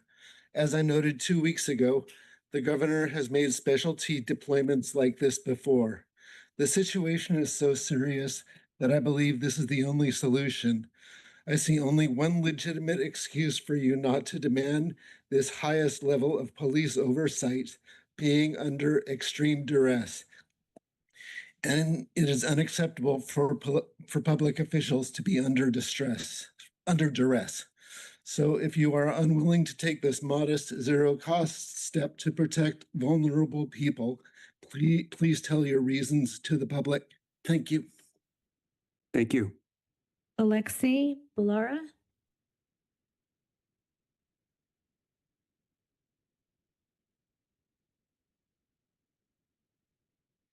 Good morning. My name is Alexi. I'm a social worker in the city of Los Angeles, and I also volunteer as a street medic and a mental health crisis responder in downtown LA. Over the past 2 months, I've seen people brutalized by LAPD officers in full riot gear under the guise of rioting. Apparently, according to the LAPD, rioting means holding umbrellas, chanting, walking a few feet over an invisible line on federal property. I've had CS gas thrown at my feet. I've had flashbangs shot directly at me, and now I have hearing loss in both ears. I've treated people with baton injuries, chemical burns, and gaping wounds from rubber bullets. You claim that this is in the name of public safety, but in reality, it's just suppression. Wanting to understand what was being used and where, I filed a Public Records Act request. I asked for basic accountability. What munitions were deployed, where, and in what quantity? LAPD's response? They said they couldn't find any of those records. No incident logs, no dates, no breakdowns, just a link to an outdated website and a virtual shrug. If the department can't or won't track the weapons it deploys on our communities, how are we supposed to believe that you're operating under any kind of meaningful oversight?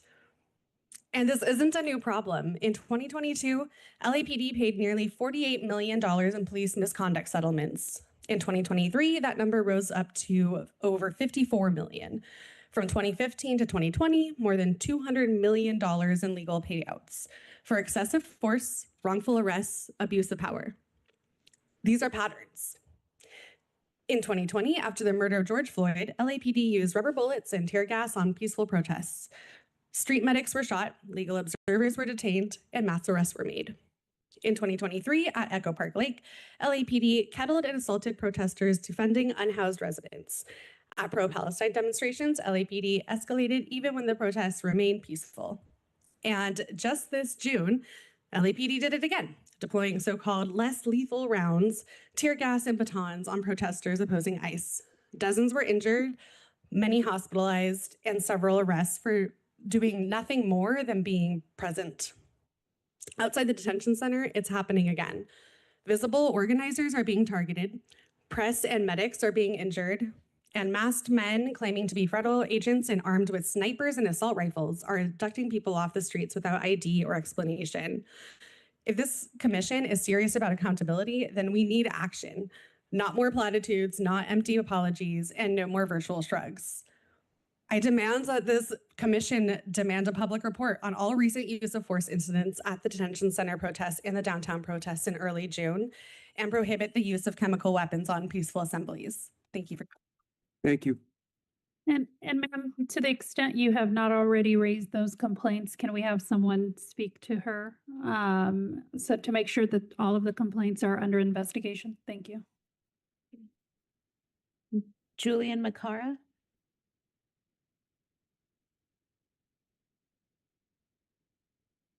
Julian Macara. Okay. Michael Glenkamp. Julianne McCarr is coming.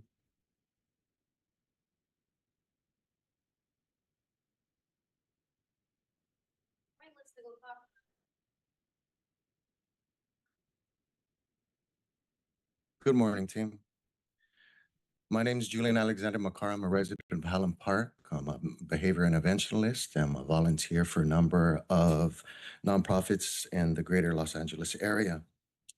To speak today, the lives of individuals, the futures of families, of officers and civilians lie in your hands. From the personal accountability of officers on the field to the policies created here, ones that they're obligated to uphold. Statements from the chief of police to the mayor repeat the same.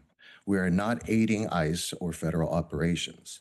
Yet this summer, we've seen LAPD act as a security and escort service to federal agents, all the while engaging aggressively to peaceful protesters. The mission of LAPD is to safeguard the lives and property of the people we serve. But whom do you serve with these actions? Because the people have been illegally terrorized and kidnapped while in your presence. Residents disfigured by tear gas canisters. Law-abiding citizens in a state of complete fear, resident or not. Whose communities have had their quality of life improved with their current ethical standards? Again, a part of our mission. What do you want history to read? LAPD is currently assaulting protesters outside the Alvarado Federal Building. That happened today, it's happened yesterday, it's happened throughout these weeks. Peacefully restricting our First Amendment right to protest.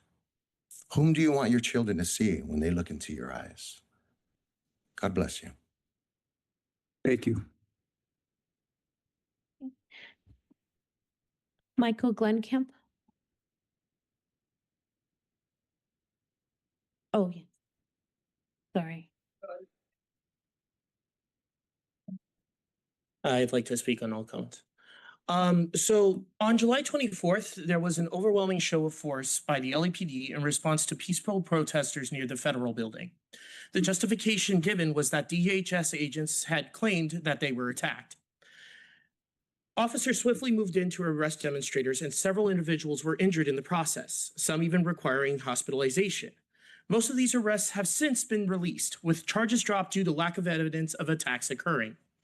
Additionally, LAPD cited the presence of a daycare facility at the federal building and claimed that temporary structures used by protesters to store items were torn down and removed. Some protesters were also cited in connection with these structures. This response was excessive and deeply concerning. It is important to note that a large number of arrests made by ICE and DHS are later thrown out in court due to false claims or lack of evidence. These fake imprisonments don't just these false imprisonments don't just violate civil rights, they cost the city millions in legal fees and its settlements. Furthermore, many ICE vehicles involved in recent raids have been violating local procedure with license plates being removed or even using false tags. This is not right. This is not accurate at all to what LAPD should be doing. They should be focusing on ensuring that these federal agents are following the procedure. They should not be allowed to just hide up, mask up, and continue to do these raids. As of right now, they haven't been doing as many due to the recent restraining order. However, they will be back if that temporary restraining order is lifted. Meanwhile, in the Valley, there has been a sharp rise in burglaries and other criminal activity. There has been a drop in 4 weeks, but compared to last year, there has been 150%, increase compared to previous. At the recent Encino meeting, It was reported that only one patrol car was assigned to cover 33 square miles. That is simply unacceptable. The commission should be focused on protecting the people of Los Angeles, not acting as a backup for federal operations that are legally questionable and actively harming my communities. I will yield my time. Thank you. Megan?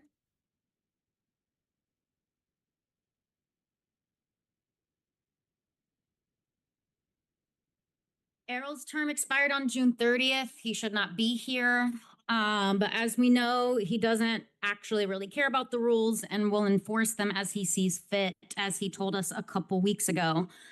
That lack of accountability and rule by force is a microcosm of how policing functions. Obey me or else.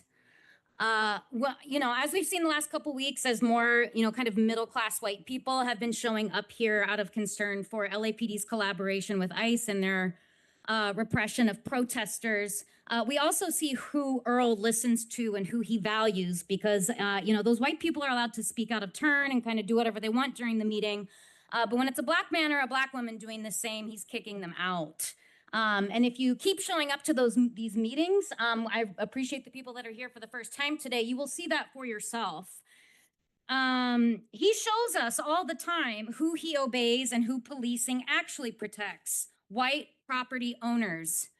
So both LAPD and Earl have a super cozy relationship with the Israeli military. You can look it up, who is currently starving people to death. After controlling, criminalizing, displacing, and murdering Palestinians for 75 years in the name of safety. Controlling, criminalizing, displacing, and murdering people in the name of safety. Why does that sound familiar? Who else do we know who does that? LAPD shootings are up 35% this year, and McDonald delivers us that information every week in his signature board monotone. Dead Angelinos are just the cost of doing business. And the most I've heard any of you say about it is that it's troubling. That was Teresa Sanchez Gordon 2 weeks ago. But when it comes to robbery, she'll say that those are very unsettling. Rasha says any loss of life is tragic, but it's particularly tragic when officers die. To her, it's not particularly tragic when LAPD kills civilians, just kind of sort of tragic, I guess. I'm just wondering if you've ever been to the memorial service for a victim of LAPD, and are you sorry to miss those as well? You all have multiple follow-up questions regarding the robberies, and yet just no more questions at all about LAPD shootings being up 35%. On the agenda today is money for more LAPD training. It includes 5 separate trainings on Celebrite, which is software that is used to hack and strip your cell phones of data, this ever-expanding police state that we live in. You spend thousands of dollars on college courses like queer studies and race and racism, and yet earlier this year, you tortured and killed a trans woman, Linda Becerra Moran, who called you for help, and continue to kill disproportionate numbers of Black people. This is performative theater. There is no accountability for police in Los Angeles. Fuck the LAPD and fuck all of you too. John Avalos?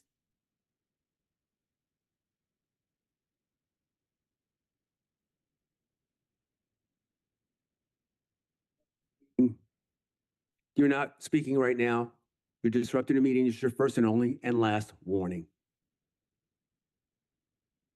You are disrupting the meeting. This is your first and last warning. Thank you, sir. I made it. Hi, everybody. Yeah, Errol, I can't see you where I'm sitting. I can't see you. Like you're hiding behind that computer. And then at the beginning of the meeting, you're telling us we cannot stand. I swear to God, go over there and try sitting there and you can see for yourself. Your face is not visible. I want to be able to see your faces. My name is John Avalos. I live in Highland Park.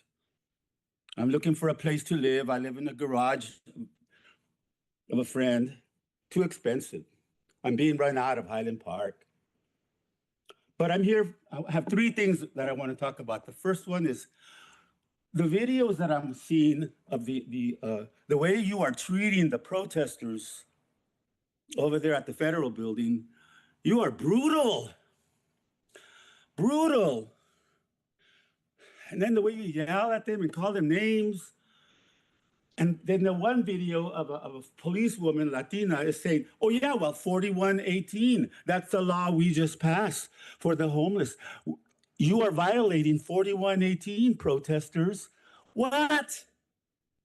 That's a whole different context. The way you sweep and destroy the homeless, using the police, that's 4118. But why can you use that over here at the federal building? Is that what you want, Senora? Rasha, is that what you want? Are you the leaders in this? I cannot believe this. These other guys on the edge, they're staffers, but you four right there, staffers too. You guys are part of the system. You three, is this what you want? You have been brutal and you still are brutal. 4118, how can they use that as the reason to brutalize the protesters? And then you tear down the art. I'm a teacher, I'm an arts educator. You tear down the artwork of the protesters. How dare you? Do you know they're tearing down the art that they hang up? Rasha, did you know that? I bet you don't even know this. Do you? No, say something. Okay, the second thing on my agenda.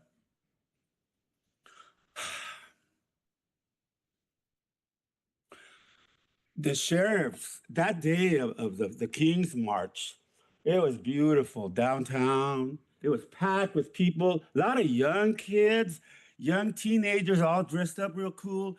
We were feeling good that we were together and we were going to deal with ICE. We were going to work on it together.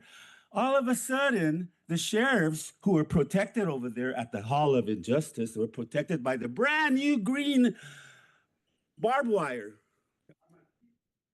Yes, sir, it is. Thank you. Thank you.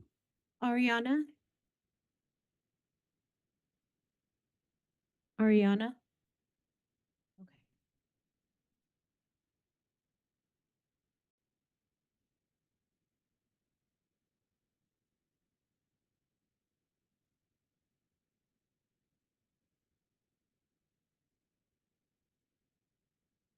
Hello, good morning. My name is Ariana Walker. I am a healthcare provider here in Los Angeles, and the LAPD is operating as a publicly funded threat. Let's begin with the facts. At the federal building downtown, peaceful protesters exercising their First Amendment rights have been illegally detained. No charges, no cause, and more importantly, no transparency. Just like the people taken into vans every night, LAPD deploys no fewer than 40 vehicles. 40. Under the guise of public safety, as stated by the officers on site. But what safety and for whom? This is not public protection. It is a targeted harassment, and it's intimidation funded by our tax dollars. The LAPD operates on an over $3 billion budget. That doesn't include the multi-million-dollar lawsuits that you guys keep losing for assault, wrongful death, civil rights violations, and misconduct. Every dollar that goes into this department is a dollar stolen from housing, healthcare, education, mental health, and real community safety. And for what? To defend your fear?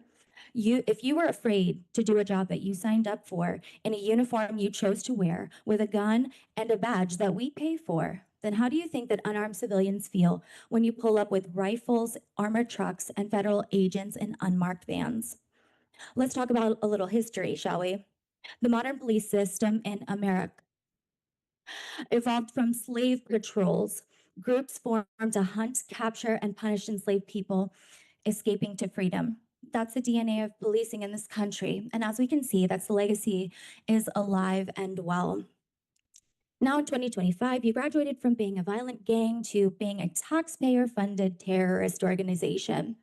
You collaborate with DHS, who beat protesters while you stand there and you do nothing.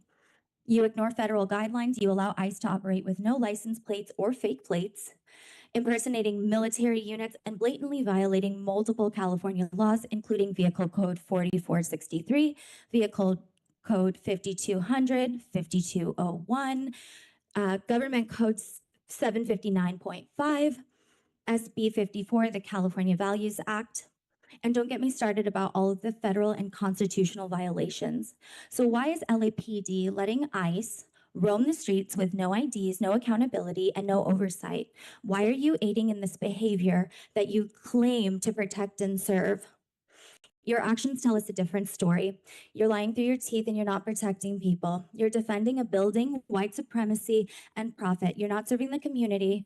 You are serving an agenda rooted in fear, racism, and control. Our city deserves better. We demand better. Thank you. Grace. Followed by Quinn.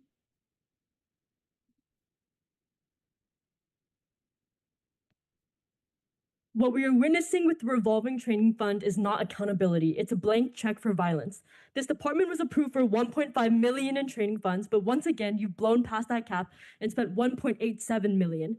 Because here, fiscal limits are just suggestions, and this body is nothing but a stage for performance and political theater. You're funneling public money into courses that do nothing to change the nature of policing. You paid nearly $3,000 to attend a conference called The Art of Oversight, a fitting irony for a department whose oversight is purely symbolic. You reimburse officers for courses on queer studies, disability studies, and race and racism, while at the same time, officer-involved shootings are up 35% and in-custody deaths have increased by 50%. These trainings are not about transformation, they are shields, a way to launder your image while the violence escalates. And it's not just academic padding. This fund is underwriting the expansion of the surveillance state. Thousands of dollars are being spent to teach officers how to use invasive extraction technologies like Celebrite, which allow them to rifle through phones and digital lives with ease. These tools are paired with drones, automatic license plate readers, and real-time crime centers to create an interconnected system of control. It's not about solving crimes. It's about preemptively criminalizing entire communities, mapping our relationships, and stockpiling information so that anyone can be targeted at any time. Meanwhile, you lie about LAPD's collaboration with ICE. Fusion centers like JRIC openly share data with federal agencies, and suspicious activity reports steeped in racial profiling and anti-Blackness feed directly into that pipeline. You deputize neighbors to report quote-unquote suspicious activity, embedding racialized surveillance into everyday life, all while claiming Los Angeles is a sanctuary city. Sanctuary City is a myth. You're building out real-time crime centers and fusion hubs to criminalize, detain, and deport at scale. This budget is a moral document, and it makes your intentions clear. Enrich yourselves as violence workers, expand the tools you use to spy, stalk, and terrorize, and disappear the very people this city claims to protect. Training and oversight are not about safety. They are about refining state violence and producing cover for an irredeemable institution. LAPD does not need more resources to improve. It needs to be dismantled, and will continue to expose and resist until it is. Quinn. Followed by Hamid Khan.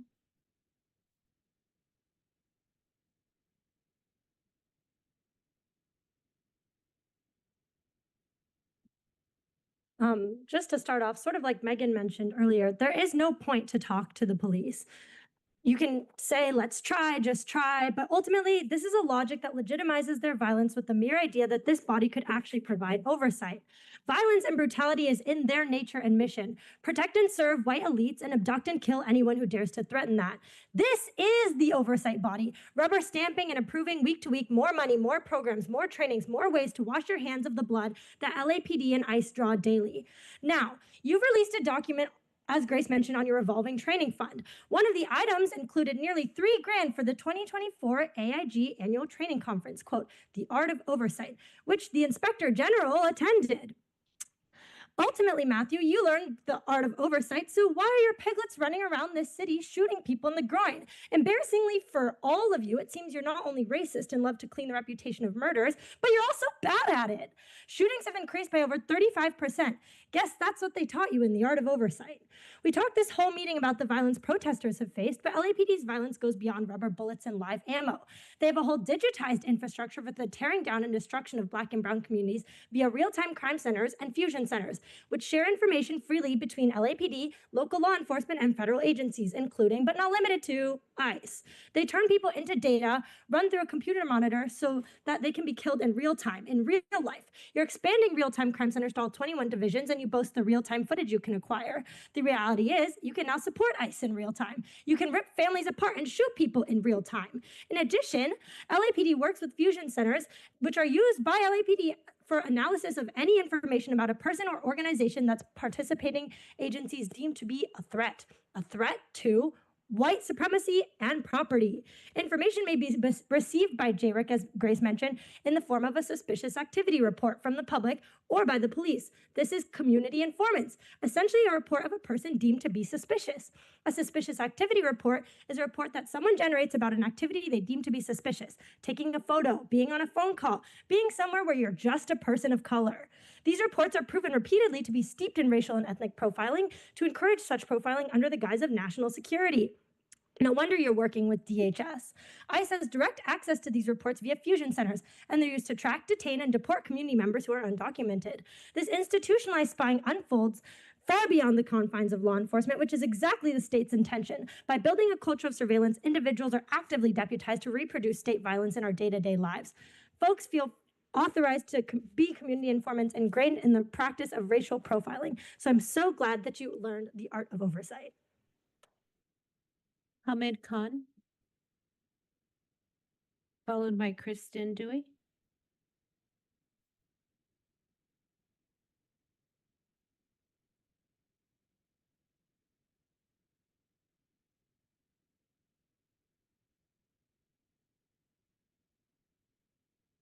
Thank you all for saying all that. So just echoing everything has been said, and it's also good to see some new folks coming in. So please don't stop coming, because this is the charade that we want to expose. This is the violence we want to disrupt, and this is the system that we want to abolish. And that's exactly why we are here week after week, week after week, so we can expose and disrupt. Because I just want to point to a report that we released back in 2018, and the title was Before the Bullet Hits the Body. And the main premise of that report was that how conditions on the ground have been set up by the LAPD through their programs, through their operations, through their counterinsurgency operations, because this is not your regular police force, this is a counterinsurgency operation. And who are the insurgents? Who need to be stalked, who need to be controlled, who need to be monitored, who need to be datafied, and then use that data to construct any report that we want to on those individuals. And then they just kind of garnish it off by, what is this thing called? Revolving training fund, queer studies, disability studies, race and racism. If you didn't know about who the LAPD is, this would be a real joke. Megan spoke about Linda Becerra-Moran, queer studies, really, disability studies, where LAPD knows, and in their own records, 1/3 of the people that they have killed have known disabilities. And then they talk about race and racism, really. Let's talk about the suspicious activity reporting program. This is a national security program. This was set up after 9/11.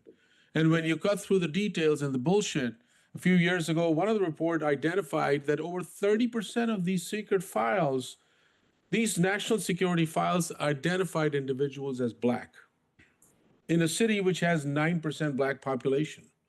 Where gender was identified, over 50% were identified as Black women, a national security threat. What is the use of these programs? What is the functionality of these programs? Year after year after year, it's about race. It's about racial profiling. And here we are. People talked about the Real-Time Crime Center. Now we're going to see more and more, because policing over the last 30, 40 years is really steep. They have taken this whole pseudoscientific approach called behavioral surveillance. Nothing new, but how they have codified that.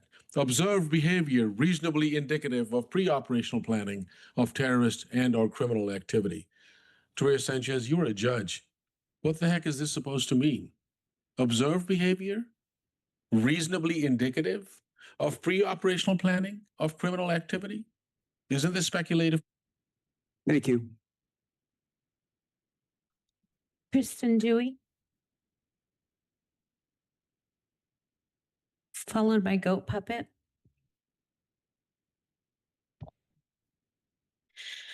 As a film location manager in this town for 30 years, I have a good relationship with lots of active and retired LAPD. However, every day and night, there are concerned, patriotic Los Angeles citizens peacefully and passionately protesting our friends and neighbors being hunted down and arrested by unidentified masked gunmen in unmarked vehicles and then disappeared. And children and grandparents being forced to hide in their homes like Anne Frank, something we never believed could happen here. These protesters are taking it upon themselves to speak out, to let the detainees, the police, the city, and the world know that there are people against this. Although it seems to be acceptable to our police department based on the stance the LAPD continues to take against the protesters, initiating violence with tear gas, flash grenades, pepper balls, rubber bullets, hitting, grabbing, dragging, and piling on top of them the way that ICE detains immigrants. The citizens of Los Angeles want our police department to protect us, not ICE. Our community, not a bunch of vigilante ICE repo men collecting bounties on our neighbors. The protesters are the good guys here. Stop fighting your own people, serve the people of Los Angeles, stand with us, and stand for us. Thank you. Thank you. Goat puppet.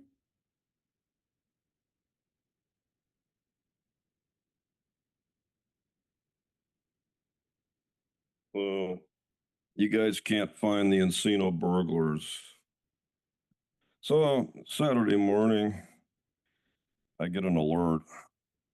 Somebody's trying to hack into my Wi-Fi. So I go around and I find a car parked. Tinted windows, all blacked out, back front, and a little window cracked up. So I put a light in there. Nobody does anything. So I go ahead and I take another light out. And the guy says, I'm trying to sleep, man. I'm trying to sleep. It's a public sidewalk. So you see, this is how they do it. They scan your Wi-Fi, and then they try to break in and get your passwords. That's how they're doing this. They're casing the neighborhood and claiming they're homeless when they get caught. So an hour later, a pig calls me, and he says, oh, what's going on? So he says, that car there. Well, there's nothing wrong with that car. And I says, there's expired plates. Oh, it does? Come on, Jim, what's going on? The fuck's going on, Jim? What are you letting all these houses get burglarized? Are you getting a piece of the action? What's going on, Jim? I'm really surprised. You think we think we're that fucking stupid? That's how they're breaking in the houses. They're casing it first, and then they come back. They report the activity, and then the teams come in when they know your patterns, and they go and do the invasions. That's how they're doing it. All you got to do is find the casers. Found you one. So you see, that's police work right there. That's what you don't do.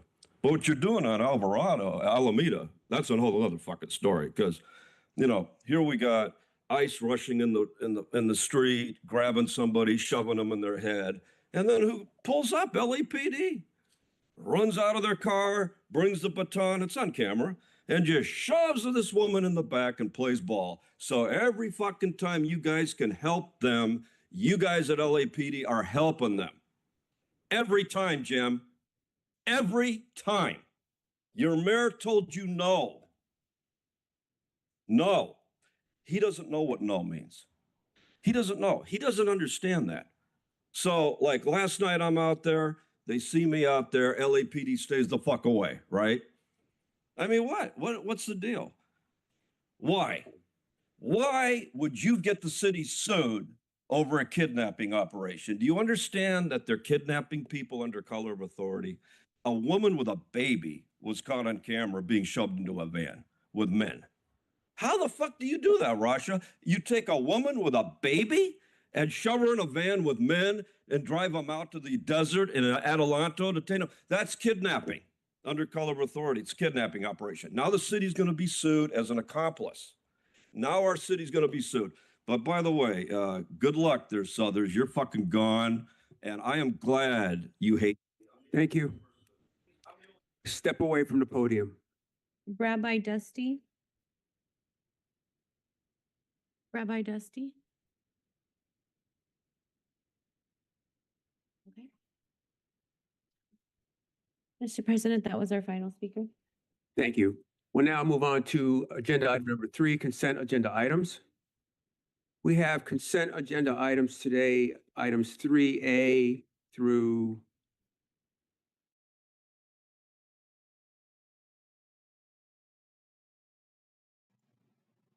Okay, I took it off from there.